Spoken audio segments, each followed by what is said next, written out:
The night I finally kissed him was the night I realized I wasn't part of his world at all. My name is Sofia Martinez, I'm 25 years old and I live in Los Angeles, California. I've always been the girl who blends into the background, the one who shows up to a party in the same dress she wore last year, the one who works 2 jobs just to pay rent. And then there was him, Ethan Walker. 28, rich, handsome, untouchable. He wasn't just out of my league, he was playing a whole different game. But when you see someone every day when their smile makes the whole room glow, you start to believe maybe, just maybe, they might notice you too. That night, on a rooftop party under the city lights, I let myself believe in that fantasy. The champagne was flowing, the music was loud, and when he leaned close to ask me if I was enjoying myself, I lost control. My heart raced, my breath trembled, and before I could stop myself, I kissed him. For a moment, the world froze. I thought maybe he'd kiss me back. But instead he pulled away. His friends laughed, whispering behind their glasses. My face burned hotter than the city lights around me. I had never felt so small, so foolish, so out of place. I thought that was the most humiliating night of my life. But I didn't know yet that it was only the beginning. I thought that was the most humiliating night of my life. But it was only the beginning. What happens when the man of your dreams is way out of your reach? The whispers from that rooftop party didn't fade. If anything, they grew louder. By the next morning, it felt like the whole circle knew.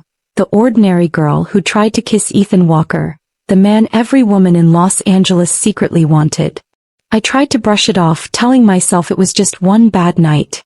But people don't forget when you embarrass yourself in front of the most admired guy in the room. The worst part was Vanessa, Ethan's glamorous friend, or maybe more than that.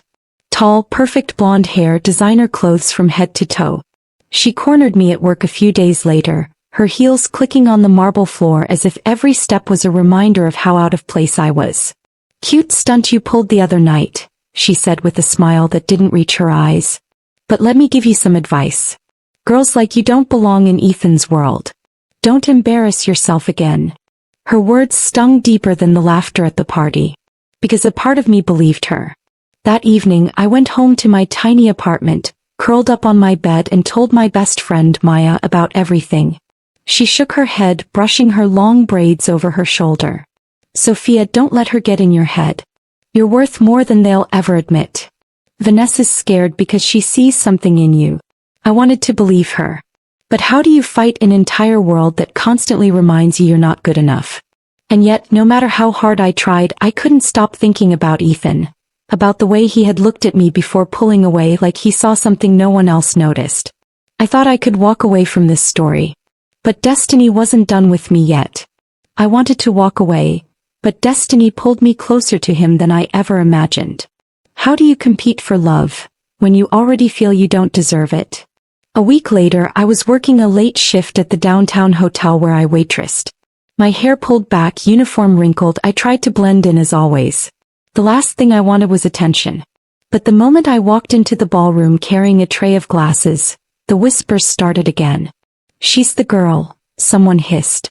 "The one who tried to kiss Ethan Walker." Heat flushed through me. I kept my eyes on the floor, pretending not to hear. That's when Vanessa's voice rang out, sharp and cruel. "Well, look who it is. Our Cinderella without a ball. Careful, everyone, she might mistake your kindness for love." The laughter that followed made me want to disappear. I clenched the tray so tightly my fingers went numb. And then out of nowhere, a calm, steady voice cut through the noise. "That's enough, Vanessa." I froze. Slowly I looked up and there he was. Ethan. In a perfectly tailored suit, his eyes locked on mine, but his voice was cold as he addressed Vanessa. "Don't talk to her like that. She doesn't deserve it." The room went silent.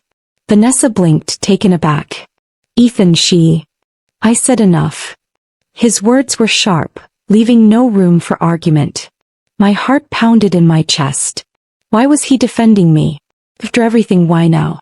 When the guests dispersed, embarrassed by the scene, Ethan walked over. He looked at me, not with pity, not with mockery, but with something I couldn't quite understand. "You shouldn't let them treat you that way," he said softly. "You're stronger than you think." I swallowed hard, my voice barely a whisper. "Why do you care?" I'm not part of your world. For the first time, a small smile tugged at his lips. Maybe that's what I like about you. In that moment, everything shifted. The man I thought was untouchable, out of my league, had just pulled me closer with one simple act of kindness. And I had no idea it was only the beginning of something far more complicated. I thought he was just being kind, but he was about to turn my whole world upside down. Sometimes the person you admire from afar sees something in you no one else does. After that night at the hotel, I couldn't stop thinking about Ethan. His words replayed in my mind. Maybe that's what I like about you. It made no sense. Why would a man like him notice me? Still, for the first time, I felt seen. Over the next few weeks, he kept showing up. At the cafe near my apartment, at the bookstore where I spent my evenings. At first, I thought it was coincidence. But one day he admitted it with a grin. I like running into you, Sophia. You make the city feel less fake. I laughed nervously, but deep inside, my insecurities gnawed at me. Walking beside him felt like stepping into a movie. Women turned their heads, men looked at him with envy. And then there was me, the waitress with thrift store shoes and overdue rent notices stuffed in her drawer. The gap between us was impossible to ignore. And others made sure I didn't forget it. Vanessa wasn't done with me. She spread rumors at his social events, whispering that I was desperate, that I was chasing Ethan for money. Soon I felt eyes on me wherever I went, judging, mocking, waiting for me to fall. One evening, Ethan invited me to a charity gala. I almost said no, but something in me wanted to believe I belonged there. I wore the simplest dress I owned, borrowed heels from Maya, and walked into a ballroom dripping with diamonds and designer gowns.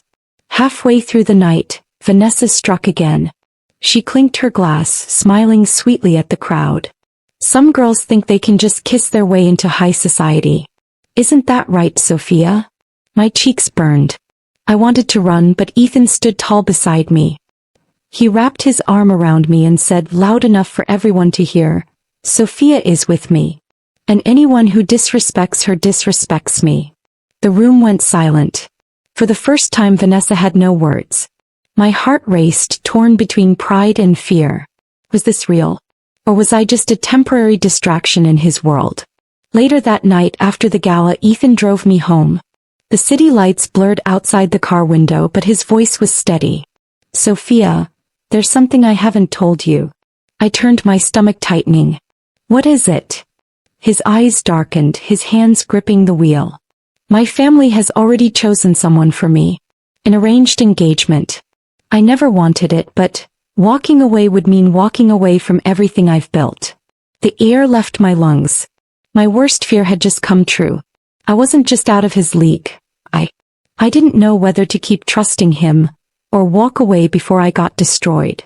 What do you do when the man you love belongs to a world that will never accept you? The days after Ethan's confession were a blur. I tried to keep my distance, but the truth had already sunk its claws into me. I had fallen for him hopelessly and completely. Still, the shadow of his arranged engagement hung over every glance, every word, every smile. It all came crashing down at another charity event, one his family insisted he attend. I wasn't supposed to be there, but Ethan wanted me by his side. I need you with me, Sophia, he had said. Against my better judgment, I agreed. The ballroom glittered, but the atmosphere turned icy the moment Clara arrived, the woman Ethan's family had chosen for him. Beautiful, polished, the kind of woman who belonged in his world. She walked straight up to me, her heels echoing like a warning. You're brave, she said with a smirk. Showing up here pretending you fit. But let's not fool ourselves, Ethan is mine. He always will be. My throat tightened. Before I could respond, Ethan stepped in front of me. His voice was louder than I'd ever heard it. No, Claire. I won't live a lie. I don't love you. I love her. Gasps rippled through the crowd. Clara's face twisted with humiliation, but all I could feel was my heart pounding as every eye in the room turned toward us. Ethan took my hand, holding it tightly as if it anchored him. Sophia, I can't promise this will be easy. But I can promise it's real. Will you fight for us? In that moment, I knew one word from me would change everything. My life, his life, our futures. With one decision. I risked everything I thought I couldn't have. Sometimes love isn't about who's out of your league, but who's willing to fight for you. The room was silent, waiting for my answer. My heart hammered in my chest as I looked into Ethan's eyes. For once, the man who seemed untouchable looked vulnerable, terrified I might walk away. And I chose. I tightened my hand around his and whispered, "Yes. I'll fight for us."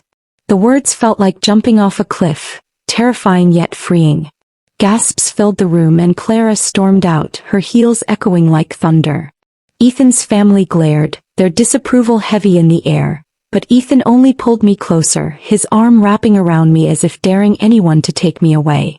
In that moment I didn't feel like the waitress from downtown. I didn't feel small or out of place. For the first time in my life I felt worthy of love. Not because of who he was, but because of who I was finally allowing myself to be. Later that night, under the quiet glow of city lights, Ethan whispered, "They'll fight us, Sophia. But I'd rather lose everything than lose you." Tears slipped down my cheeks as I held him tighter. For the first time I believed him. That night taught me a truth I'll never forget. True love doesn't measure your worth, it reveals it. But just when I thought the battle was over, destiny reminded me it wasn't done. The very next morning, a letter arrived at my apartment. No name, no return address. Just 6 words scrawled across the page. "You'll never survive in his world." I thought my story ended here, but destiny had another storm waiting. Because sometimes when you climb out of your league, the world tries to pull you back down.